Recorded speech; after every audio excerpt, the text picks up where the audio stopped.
Hola a todos, ¿cómo están? Bienvenidos al Frente del Este. Al igual que en septiembre de 1939, el ejército polaco se derrumbó ante el empuje de la maquinaria militar bélica alemana y posteriormente desde el este sería invadido por el ejército soviético.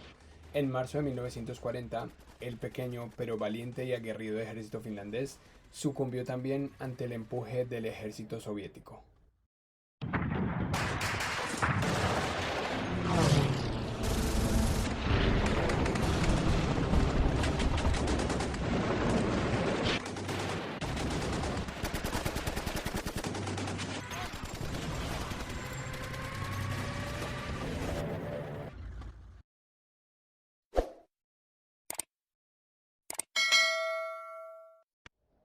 Bueno, antes de iniciar con este programa, quiero dar las gracias a todas las personas que me han apoyado, que se han suscrito, que le dan like, que comentan, porque sin ustedes esto no sería posible. Y les pido que por favor me sigan apoyando, me sigan, dando like, suscribiéndose y viendo estos videos. También quiero mencionar el hecho de que durante este video y en los próximos también voy a estar poniendo a lo largo del video logos donde están los nombres de las personas que me están siguiendo, etiquetándolos, una forma de agradecimiento. Así que quédense porque durante el transcurso del video puede que vean sus nombres y si no los ven, al final, bueno, perdón, en próximos videos voy a estar poniendo nombres de otras personas, de otros suscriptores. Así que ya somos 106 suscriptores, lo cual agradezco un montón y les pido que por favor me sigan ayudando y apoyando, compartiendo, dando like y suscribiéndose. Muchas gracias. Así que una vez dicho esto, iniciemos con el tema. Bueno, para entender un poquito el conflicto ruso-finés, vamos a remontarnos un poquito a la Edad Media, en la cual tuvo lugar la expansión de Suecia y se tomó una parte de estos territorios que hacen parte de la actual Finlandia. Posteriormente, al final de las guerras napoleónicas, en 1809 más o menos, que es cuando Rusia derrota a Suecia, este territorio finés queda bajo la jurisdicción de Rusia con el nombre de Ducado de Finlandia. Hay que decir que tuvo cierta independencia, pero bueno, a partir de esa época hasta el año 1917, en el cual Finlandia tiene un poco su independencia a partir de todas estas revoluciones, la revolución rusa, finesa, bueno, habían revoluciones un poco por todo lado, así que como consecuencia de eso, los fineses logran su independencia en 1917. A partir de ahí, la Unión Soviética, que fue, bueno, ya era la Unión Soviética, ya no era el Imperio Ruso, controlada por los comunistas, genera esa amenaza o empieza a ser una amenaza para los fineses. Hasta el punto que en 1936 los fineses llaman a filas a los hombres mayores de 18 años hasta los 45, teniendo en cuenta que, bueno, ya se veía una amenaza.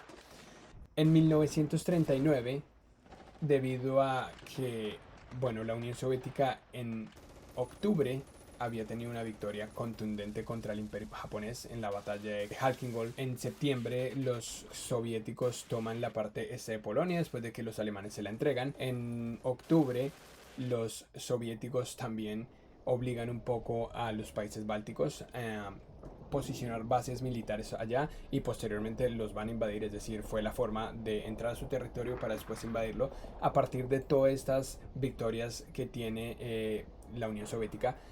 Siente que es hora de ir por Finlandia, a lo cual hace una serie de exigencias. Bueno, también hay que decir que Finlandia estaba dentro del pacto firmado entre Alemania y la Unión Soviética el 23 de octubre de 1939, en el cual Alemania y la Unión Soviética básicamente se reparten Europa del Este y Central.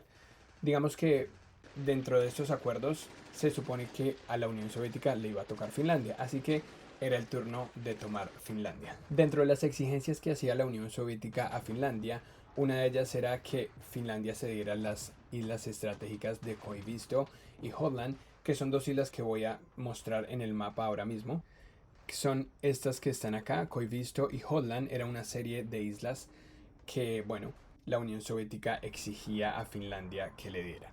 Adicionalmente, le pedía unos ajustes territoriales en esta zona que estoy marcando acá, que era en el istmo de Karelia, entre la frontera del Golfo de Finlandia hasta el lago Ladoga. Lo que los soviéticos pedían era una zona de unos 58 kilómetros a lo largo de ese territorio que se le entregara a la Unión Soviética, y adicionalmente Moscú exigía una cesión de la península de Hanko por 30 años que quedaba cerca a Helsinki, que es la que voy a mostrar a continuación, esta que está acá.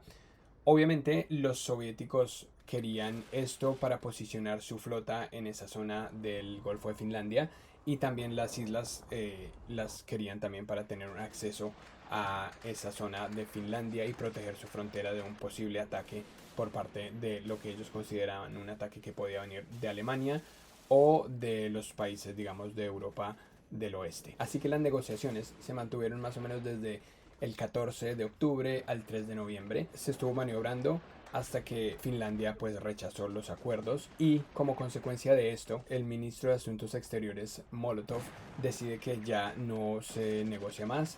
Así que posteriormente, el 26 de noviembre, los soviéticos atacan una aldea rusa, Mainila, en la cual simulan un fuego finlandés, es decir, para crear un casus belli y tener una excusa para atacar a Finlandia. Digo esto que fue una excusa porque posterior a la muerte de Stalin, digamos en tiempos de la crisis de la Unión Soviética, salieron algunos documentos desclasificados en los cuales efectivamente los soviéticos aceptaban que ese ataque sobre Finlandia sí había sido un ataque fingido por parte de los soviéticos para tener una excusa de atacar Finlandia, así que sí fue un ataque de falsa bandera. Posteriormente, al 26 de noviembre, los soviéticos, como claro, ahí no se sabía aunque había sido un ataque falso, no se sabía por el resto del mundo. Entonces los soviéticos exigieron a Finlandia que se desplazaran, que se alejaran 25 kilómetros de su frontera para tener más espacio, obviamente, a lo que los finlandeses no aceptaron. Y el 28 de noviembre la Unión Soviética deroga un acuerdo que se había firmado entre Finlandia y la Unión Soviética de no agresión en el año 1932. Se reanudó en el 34 y se suponía que duraría 10 años. En este punto los soviéticos derogaron dicho acuerdo, y el 29 de noviembre la Unión Soviética rompe relaciones diplomáticas con Finlandia. Y el siguiente día, el 30 de noviembre, bombarderos soviéticos atacan algunos puntos estratégicos del territorio finlandés, matando unas 200 personas. Ahí inicia oficialmente esta guerra, y el 1 de diciembre 3 destructores soviéticos atacan las posiciones fijas de las costas finlandesas que estaban ubicados en el Golfo, o en la península, perdón, de Hanko, cerca a Helsinki. Así que aquí inicia esta guerra ruso-finesa. En la primera fase de este ataque soviético contra los finlandeses, la Unión Soviética desplegó en el terreno a lo largo de la frontera, desde la frontera del Golfo de Finlandia, que lo voy a mostrar en el mapa, aquí está, desde esta parte, desde esta zona que está acá, al norte del Golfo de Finlandia, toda esta zona roja a lo largo hacia el norte aquí, hasta el mar de Barents, los soviéticos desplegaron unos 450.000 hombres en el primer despliegue, unos 2.000 carros de combate y unos 1.000 aviones de combate también. Y como contraposición, los finlandeses no tenían más de 140.000 hombres en el primer despliegue, tenían unos 270 carros de combate, digamos un poco obsoletos, y no más de 100 aviones de combate. Esa era la fuerza que desplegó el ejército finlandés en la primera etapa del ataque. Así que para entender un poco el conflicto, o para entender esta forma de cómo se desplegaron las fuerzas, aquí en el mapa voy a mostrar de los 450.000 soldados que desplegó el ejército soviético, 200.000 estaban concentrados en esta zona, en el istmo de Karelia.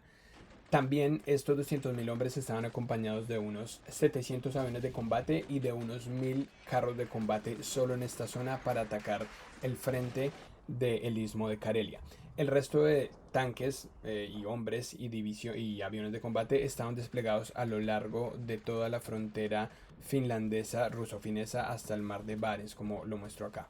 Y en contraposición, los finlandeses desplegaron, bueno, solo tenían 9 divisiones, de las cuales ubicaron 6 en esta zona que estoy mostrando acá, que era la zona donde se suponía que iba a venir el ataque más grande, que era en la zona del istmo de Karelia, como efectivamente fue. Ellos concentraron aquí 6 divisiones, posteriormente pusieron unas 2 divisiones más acá, y mantuvieron una en reserva que posteriormente sería la que defendería esta zona y bueno, causaría una gran cantidad de bajas a los soviéticos. Así que una vez se lanzó este ataque en esta zona del istmo de Karelia, donde el séptimo ejército se lanzó contra las posiciones finesas, Hay que decir que fue un fracaso porque los fineses habían desplegado aquí una línea, la línea Mannerheim, que era una línea de posiciones, troncos, estaba cubierta por lagos, tenía alambradas, tenía minas terrestres, tenía algunas posiciones de artillería y digamos que la zona pantanosa permitía o ayudaba a la defensa de, digamos, de esta línea, ¿no? Así que los soviéticos se lanzaron contra esta línea, aquí donde muestro en el mapa. Digamos, fue un poco un fracaso ese ataque, puesto que los soviéticos no solo que carecían de mando debido a las purgas que hacía muy poco Stalin había llevado a cabo sobre el ejército, sino también debido a que los soviéticos no conocían el terreno, no habían hecho reconocimientos porque un poco el ataque se creó, digamos, muy a la ligera, así que ellos pensaban que iba a ser un paseo militar y bueno, no fue, hasta el punto de que, bueno, hicieron retroceder a los soviéticos tuvieron que rearmarse, reequiparse para posteriormente lanzar un nuevo contraataque. Hay que decir que los finlandeses, esta zona que estoy marcando acá, digamos la línea roja que era la frontera ruso-finesa antes de la guerra, no pusieron, digamos, muchas divisiones, primero porque no tenían y segundo porque eran zonas que ellos consideraban que iban a ser difíciles de atacar y penetrar debido a que eran zonas, bueno, repletas de nieve, difíciles de traspasar por los carros de combate y además habían puesto algunas posiciones que, bueno, se llamaban, digamos, algunas como trampas, a los que ellos llamaron motis, que fueron muy bien utilizadas para frenar a las divisiones soviéticas que iban entrando ahí. Tampoco tenían mucho para defenderse ahí, puesto que lo que pusieron fue, digamos, guardia civil, policía local, lo que defendía toda esa zona de casi unos 800 kilómetros desde el norte del lago Ladoga hasta el mar de Barents. Era una zona, bueno, muy amplia y prácticamente imposible de defender por los finlandeses debido a que ellos no tenían ni los suficientes hombres ni el suficiente armamento para defender esa línea. A pesar de eso, los soviéticos desplegaron 3 ejércitos más a lo largo de esa frontera y desplegaban divisiones, unas 5 divisiones a lo largo de toda la frontera que iban a cubrir ese ataque ruso desde el este. A pesar de la inferioridad de recursos y de hombres que tenía el ejército finlandés, el 7 de diciembre los soviéticos aquí en esta zona que estoy marcando acá se iban a lanzar sobre este pueblo que se llama Suomussalmi, que bueno, era un pueblo que, digamos, esta era la zona más estrecha del país. La 163 división y la 44 división, que eran 2 divisiones ucranianas y que estaban bajo el mando del noveno ejército, se iban a lanzar contra este pueblo con 2 objetivos. Uno, partir el país en 2, aquí en esta parte muestro, partir el país en 2 y segundo objetivo era tomar este golfo que era el golfo de Bothania para, bueno, digamos, ubicar su flota aquí y estar cerca a Suecia. Así que el 11 de diciembre se manda la novena división, que es la que yo dije que se había dejado en reserva, se manda la novena división a frenar a estas 2 divisiones que iban entrando con este objetivo de tomar este pueblo y partirlo el país en 2. La primera división, que fue la 163, se lanzó, fue capaz de tomar el pueblo, pero se atrincheró en la zona, a lo cual la novena división, aquí en este mapa lo muestro, se lanzó aquí, fue capaz de repeler el ataque, aquí los frenó, bueno, ellos están atrincherados. La idea del ataque soviético era un ataque en pinza. Aquí se ve que la 163 división baja en esta dirección y la 44 aquí, o sea, era un ataque en pinza. Los finlandeses frenan no solo esta división, la destruyen completamente, casi que completamente. Un pequeño reducto tuvo que retroceder y después la 44 división, que fue, digamos, con el objetivo de cerrar la pinza, llegó y fue aniquilada también, hasta el punto, o sea, les fue tan mal hasta el punto de que los pocos reductos que quedaron de esta división retrocedieron y el comandante de esta división fue ejecutado por los soviéticos por incompetente.